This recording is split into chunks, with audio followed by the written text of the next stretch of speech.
अस्सलाम वालेकुम guys, welcome to bike में नबी के। सो गाइस, बेनिफिट्स की सीरीज़ को कंटिन्यू करते हुए आज हम एक और बाइक को सामने लेकर आ रहे हैं जो कि है सुजुकी GR150। और आज हम बात करेंगे कि सुजुकी GR150 के अंदर आपको क्या क्या बेनिफिट्स मिल जाएंगे। आप इसको परचेज़ करना चाह रहे हैं या फिर आपने उसको परचेज़ कर लिया है और अभी आपने स्टार्ट किया है, तो आपको उसके क्या क्या बेनिफिट्स मिलेंगे। तो आज हम इन सारी चीज़ों के बारे में बात करेंगे और एंड में हम इस बाइक की प्राइस के बारे में भी बात करेंगे। तो बिना वेस्ट किए वीडियो को स्टार्ट कर लेते हैं। सो गाइस, सबसे पहला बेनिफिट जो आपको इस बाइक को परचेज करने में मिलेगा वो है इस बाइक के फीचर्स। इस बाइक के अंदर आपको मीटर में आरपीएम भी मिल रहा है, स्पीडोमीटर बाइक के अंदर इंस्टॉल्ड है। उसके अलावा बाइक के अंदर आपको एक्स्ट्रा फीचर्स भी मिल जाते हैं जिसमें आपको fuel gauge, trip meter, gear indicator, ये सब कुछ बाइक के अंदर अवेलेबल है। इसके बाद अगर बाइक की असेंबलीज की तरफ आ जाएं तो इस बाइक के अंदर आपको असेंबलीज में सिर्फ किल स्विच मिसिंग मिल रहा है। बाकी बाइक के अंदर सेल्फ स्टार्ट भी है, इस बाइक के अंदर डिपर है, headlight high low, indicators left right, horn. Bike के अंदर बाकी सब कुछ अवेलेबल है, सिर्फ किल स्विच मिसिंग है। और इसका कोई तुक नहीं बनता क्योंकि इस बाइक के लिए सुजुकी पहले ही बहुत ज़्यादा चार्ज कर रहा है और जितना चार्ज कर रहा है उस हिसाब से सुजुकी को कुछ भी इस बाइक के अंदर मिस नहीं करना चाहिए। बहरहाल आपके पास अभी एक चीज़ मिसिंग है जो कि है किल स्विच। अब फीचर्स के बाद अगर हम बाइक के नेक्स्ट बेनिफिट की बात करें तो नेक्स्ट बेनिफिट जो आपको मिल जाता है वो है इस बाइक का कंफर्ट। इस बाइक के अंदर आपको टॉप लेवल कंफर्ट मिल जाता है। उसकी रीज़न, पहली बात तो इसका जो इंजन है वो एक तो थोड़ा सा साइलेंट है, वाइब्रेशन लेस इंजन है। और इसके बाद अगर बाइक के शॉक्स को देखें तो बाइक के जो शॉक्स हैं वो स्विंग आर्म एडजस्टेबल शॉक्स हैं बाइक के अंदर। बैक पे और फ्रंट पे इस बाइक के अंदर आपको टेलीस्कोपिक फॉक्स शॉक्स मिल जाएंगे। और अगर बाइक की सीट की बात करें तो सीट भी बाइक की बहुत ज़बरदस्त है। अब इन तीन चीज़ों का जब कॉम्बिनेशन अच्छा हो तो बाइक डेफिनेटली कंफर्टेबल होता है। बाकी अगर बाइक की इंजन की कुछ डिटेल्स के बारे में बात कर लें तो इस बाइक का जो आपको इंजन मिल रहा है ये है 4 stroke single cylinder overhead camshaft engine. Overhead camshaft होने की वजह से बाइक के अंदर आपको जो वाइब्रेशंस हैं वो कंट्रोल मिलती हैं। अगर हम बैलेंसर शाफ्ट की बात करें तो कंफर्ट देख के लगता है, क्योंकि एक सुजुकी ने कहीं भी मेंशन नहीं किया हुआ कि इन्होंने बाइक के अंदर इंस्टॉल किया है बैलेंसर शाफ्ट या फिर नहीं किया, मगर कंफर्ट के लिहाज से ऐसा लगता है कि बाइक के अंदर इंस्टॉल्ड है। और इसके बाद अगर हम बाइक की डिस्प्लेसमेंट की बात कर लें तो 150 क्यूबिक सेंटीमीटर बाइक की डिस्प्लेसमेंट है।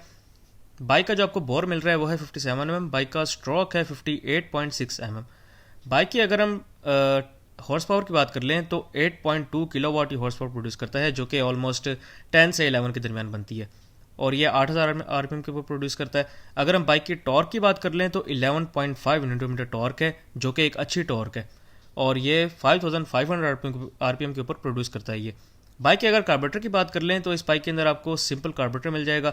अगर बाइक की ट्रांसमिशन की बात करें तो बाइक के अंदर आपको 5 गियर ट्रांसमिशन मिल जाएंगे और बाइक के अंदर सेल्फ स्टार्ट भी है, बाइक के अंदर किक स्टार्ट भी आपको इंस्टॉल मिलेगा। और अगर बाइक की स्पीड एंड पिकअप की बात कर लें तो टॉर्क के हिसाब से बाइक की जो पिकअप है वो बहुत ज़बरदस्त है। स्पीड की अगर हम बात करें तो बाइक की जो स्पीड है वो अराउंड 110 से 120 के दरमियान है। 120 तक तो मैंने नहीं देखा, लेकिन 110 तक तो लोग लेके गए हैं इस बाइक को। इसके बाद अगर हम नेक्स्ट बेनिफिट की बात कर लें तो इस बाइक के अंदर आपको जो नेक्स्ट बेनिफिट मिल जाता है वो है इस बाइक का फ्यूल सेवर होना। ये बाइक एक कंप्लीट फ्यूल सेवर बाइक है। इस बाइक को आप अगर हम पेट्रोल एवरेज की बात करें इस बाइक की तो लॉन्ग पे आपको जो इसकी पेट्रोल एवरेज मिल सकती है वो 45 प्लस मिल सकती है इजीली। और अगर आप शहर की बात करें तो शहर में ये बाइक आपको 40 तक इजीली एवरेज दे सकता है। अब 40 तक आपने एवरेज किस तरह निकालनी है तो वो मैं आपको बता देता हूँ। 40 तक आपको एवरेज तब मिलेगी जब आप इस बाइक को प्रॉपरली मेंटेन रखेंगे।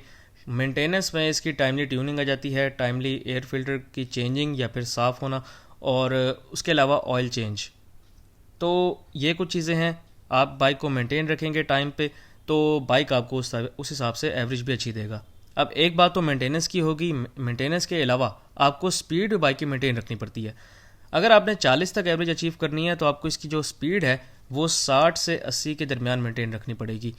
आप 60 से 70 तक भी रखते हैं तो कोई इशू नहीं है, 80 तक थोड़ा सा ज़्यादा हो जाता है, लेकिन 60 से 70 तक अगर आप रखते हैं और 80 तक कभी कभी लेके जाते हैं तो फिर भी कोई इशू नहीं है। बाकी अगर आप इन चीज़ों को फॉलो करेंगे तो आपको 40 तक एवरेज मिल जाएगी। लेकिन अगर आपने ज़्यादा एवरेज निकालनी है, 50 तक आपको एवरेज चाहिए, तो मेंटेनेंस वाली तो बात होगी उसके अंदर, लेकिन स्पीड जो है आपको और ज़्यादा कम करनी पड़ेगी। अब आपको 40 से 60 के दरमियान बाइक की स्पीड को मेंटेन रखना पड़ेगा। 40 से 60 के दरमियान बाइक की स्पीड को मेंटेन रखेंगे तब जाके बाइक आपको 50 तक एवरेज दे सकता है। लेकिन ये भी कोई गारंटी नहीं है, मगर 40 से अच्छी एवरेज देगा। 50 तक देगा या नहीं देगा इसकी कोई गारंटी नहीं कह सकते, लेकिन आहिस्ता आहिस्ता हो सकता है बाइक 50 तक आपको एवरेज दे दे, लेकिन ये डेफिनेट सी बात है कि आपको 40 से बहुत बेहतर एवरेज मिल जाएगी। इसके बाद अगर हम बात करें नेक्स्ट बेनिफिट की, तो ये बाइक एक इन्वायरमेंट फ्रेंडली बाइक है। इस बाइक को इन्वायरमेंट फ्रेंडली क्यों कह रहे हैं, तो उसकी रीज़न यही है कि बाइक का जो साउंड है वो साइलेंट है। जब आप बाइक को स्टार्ट करते हैं आपको साउंड इतना फील नहीं होता, जब आप बाइक को चला रहे होते हैं आपको साउंड इतना फील नहीं होता, और सबसे बड़ी बात आपके जो साथ वाले हैं उनको नहीं मसला होता आपके साउंड से।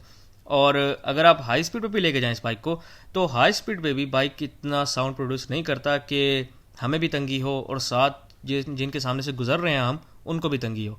तो ये एक इन्वायरमेंट फ्रेंडली बाइक है। ये बाइक नॉइस पोल्यूशन प्रोड्यूस नहीं करता, ये एक बहुत ज़बरदस्त बात है इस बाइक के अंदर।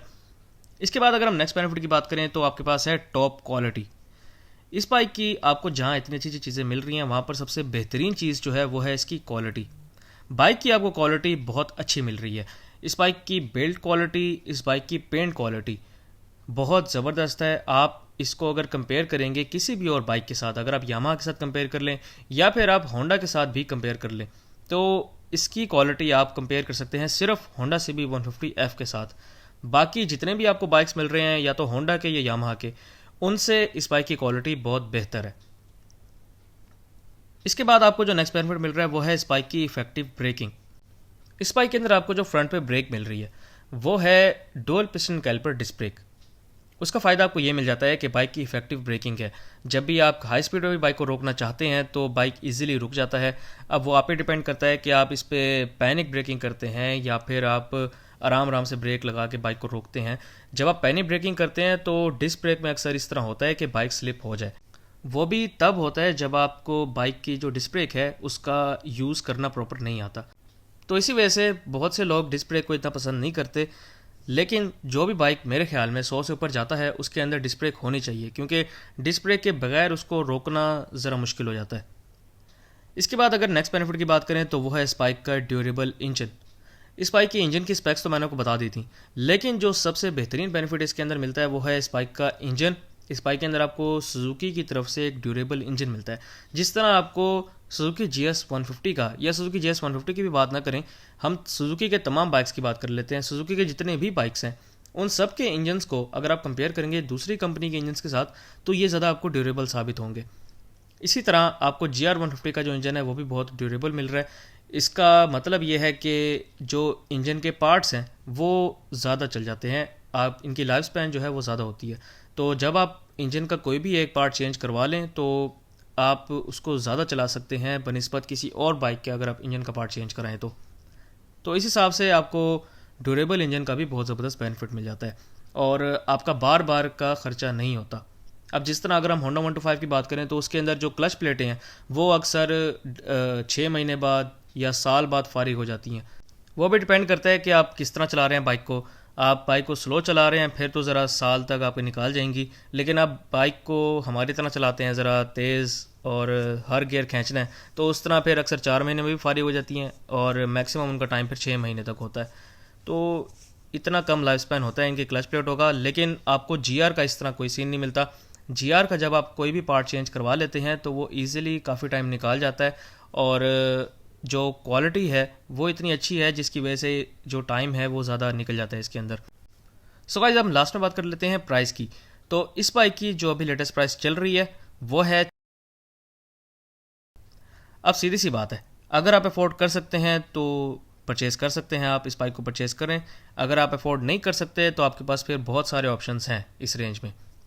सो गाइस ये तो मेरी आज की वीडियो, उम्मीद आपको वीडियो अच्छी लगी होगी। अगर आपको वीडियो अच्छी लगी हो तो मेरे वीडियो को लाइक करें, इस वीडियो को शेयर करें और मेरे चैनल को बाइक मैन को लाजमी सब्सक्राइब करें। Thank you very much. Allah हाफिज़।